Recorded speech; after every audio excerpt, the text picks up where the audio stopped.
Right, so for all of the past machinations of Morgan McSweeney, Keir Starmer's new Chief of Staff, and a guy who absolutely should be better known than he is, having hidden in the shadows largely for long enough, karma appears to have visited the minute he's right back there at Starmer's side.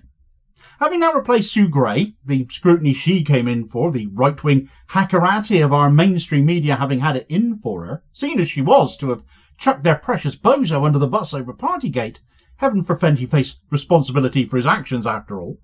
The minute she came to work for Starmer, she became a target of their fever-brained belief that she was biased when working as a supposedly impartial civil servant. Well, now she's gone, and McSweeney is in place, just where he likes it. But when Gray came in for it from the right, McSweeney is pretty much public enemy number one for the left in this country. Aside from Starmer himself, at least, amongst those clued up on the guy. Well, on top of that shady track record, it seems he's now brought a massive issue of his own to the table. Scandal again, and really it ought to finish him before he even gets started if there's any truth to it. They're all just so corrupt under Keir Starmer, aren't they? Right, so Morgan McSweeney. Amongst left-wing politicos familiar with the guy, he is pretty much enough to induce symptoms of dry heaving, rising blood pressure, and perhaps a desire to lash out irrationally. If Keir Starmer scraped the bottom of the barrel and went through it to resurrect Peter Mandelson from his crypt as an advisor, McSweeney was one of the splinters. I think you can appreciate my particular distaste for this chap by now. But he is a massive unknown to an awful lot of people. So by way of a quick rundown of his track record in the Labour Party, which will very conveniently lead into the massive baggage he has apparently brought with him to that Chief of Staff role now yet another scandal concerning another Starmer Chief of Staff, let me introduce him to you if you don't know much about him already, because people really should. McSweeney first rose to prominence within the Labour Party going into the 2005 general election, where he was campaigning in marginal seats to try and sell Tony Blair to the country for a third time, having previously been working on Peter Mandelson's Excalibur project, which was the media rebuttal department of the Labour Party effectively. Any dodgy allegations or claims being made were shut down very, very quickly. Mandelson, of course, an expert in such things. Following the general election success of 2005, he went on to work on the Lambeth Borough Council campaign, the so-called Dirty Tricks campaign, as it came to be known, to wrest control of that council from the Lib Dems for the then Labour group leader Steve Reid, who is now the DEFRA minister under Keir Starmer. It's around this time that McSweeney apparently met his wife Imagin Walker. More on her in a moment. McSweeney had gained a reputation for being a great organiser for the right wing within Labour, going on to helping the Labour Party see off the rise of the BNP in Barking, helping Margaret Hodge, as well as Hope Not Hate, supposedly there to crack down on racism, of course, but with people such as Trevor Chin behind it, anti-Semitism or allegations thereof have dominated much of what Hope Not Hate came to represent, especially in the Labour Party, and we all know by now exactly how that ended up being used, don't we? Not everything has gone McSweeney's way, however. As a ardent Blairite himself, he was behind Blairite candidate for the Labour leadership in 2017, that candidate being Liz Kendall, now in charge of the DWP, but she was the Blairite candidate in that election campaign. The Labour right, sure that it was what made Labour electable, only for Kendall to, of course, secure just 4% of the vote. The winner by a landslide, of course, being a certain Jeremy Bernard Corbyn. 2017, however, saw McSweeney then put together the think tank Labour Together, working from the get-go to bring Jeremy Corbyn down. Not because he wasn't electable, but the fear was that he absolutely was electable and could be elected, and the machinations of the Labour right would be done for if that came to pass. Labour Together was run as a private company with McSweeney as its secretary, and they raised some £730,000 from private donations.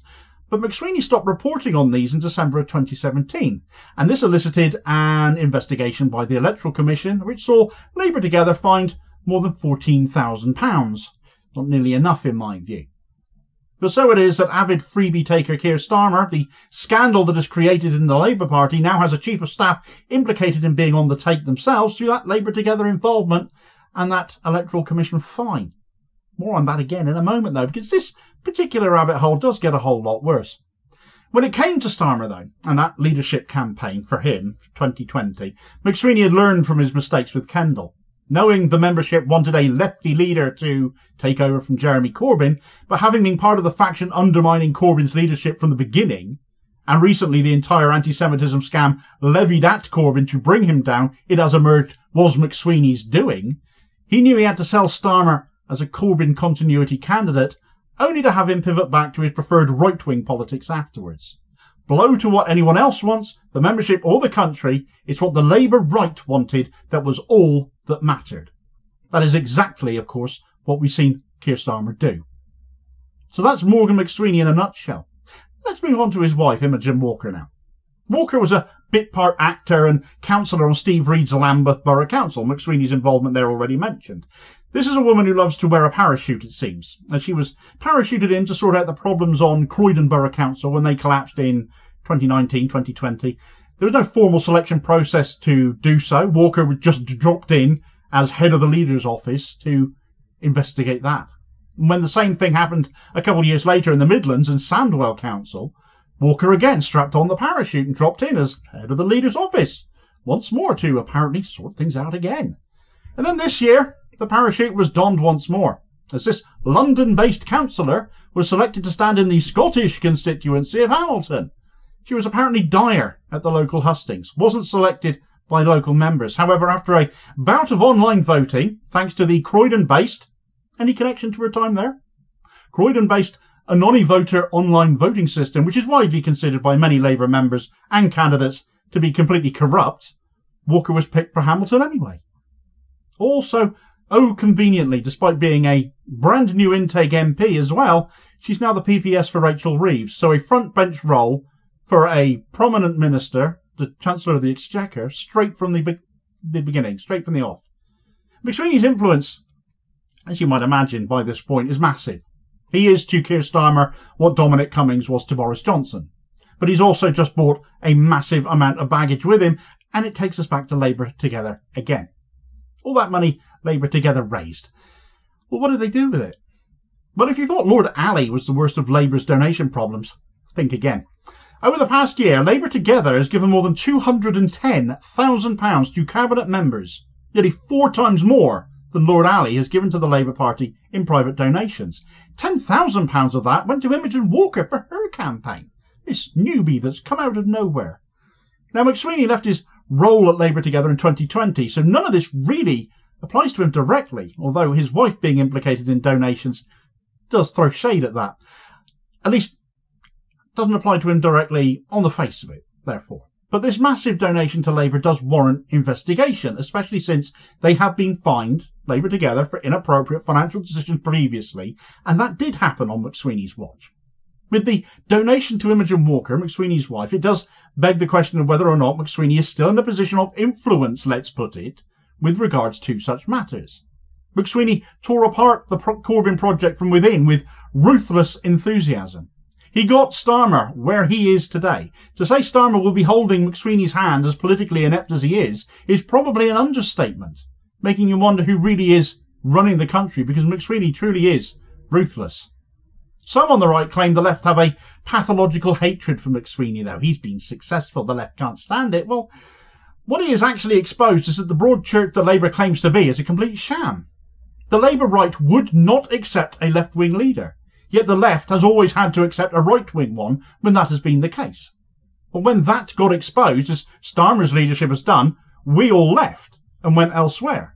The Labour right might continue to delude themselves that they made Labour electable again, but they made sure it wasn't electable under the left. They sabotaged it from within to ensure that their supermajority now they might consider is thanks to the right kind of people being back in charge, the grown-ups being back in charge. But it has everything to do with a Tory collapse, not anything Labour or Starmer stood for, now being torn up policy by policy as they expose themselves for being a bunch of red Tories, as they really are. With McSweeney back at Starmer's side as his chief of staff, they expect things to get even worse again now. Where this mendacious sort of backroom machination worked once upon a time in the days of Tony Blair, in this day and age of social media and alternative media, they will be held accountable for it. Morgan McSweeney should be much better known than he is for a lot of good reasons. Being involved to some degree in another donation scandal, though? Well, it wouldn't surprise me. This needs investigating. We need to know if he was involved still. Sue Gray's departure as Starmer's chief of staff was hoping to be drawing a line under all of these Labour donation scandals. Passes for glasses, cash for clothes, whatever you wanted to call them. But if McSweeney is bringing all of that back again with him, well, I've got no sympathy for Starmer's Labour. Get all the details of Sue Gray's departure in this video recommendation here as your suggested next watch, and I'll hopefully catch you on the next vid. Cheers, folks.